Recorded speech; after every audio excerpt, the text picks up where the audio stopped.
তীব্র দাবদাহে বিপর্যস্ত জনজীবন। গরমের কারণে ৫ জেলায় সোমবার মাধ্যমিক স্তরের শিক্ষা কার্যক্রম বন্ধ রাখার সরকারি সিদ্ধান্ত থাকলেও অনেক স্কুলে সময়মতো নোটিশ দিতে না পারায় শিক্ষার্থীরা প্রতিষ্ঠানে গিয়ে ফিরে আসে।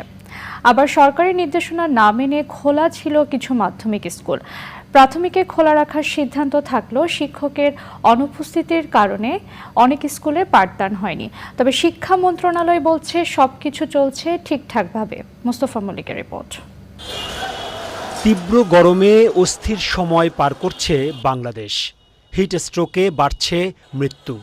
বারবারই হিট অ্যালার্ট বাড়াচ্ছে আবহাওয়া অধিদপ্তর। ঢাকা, চুয়াডাঙ্গা, যশোর, খুলনা ও রাজশাহী জেলার সব মাধ্যমিক বিদ্যালয়, কলেজ, মাদ্রাসা ও কারিগরি শিক্ষা প্রতিষ্ঠান সোমবার বন্ধ রাখার ঘোষণা আসে রোববার রাত ৮টার দিকে। তবে সেই ঘোষণা স্কুল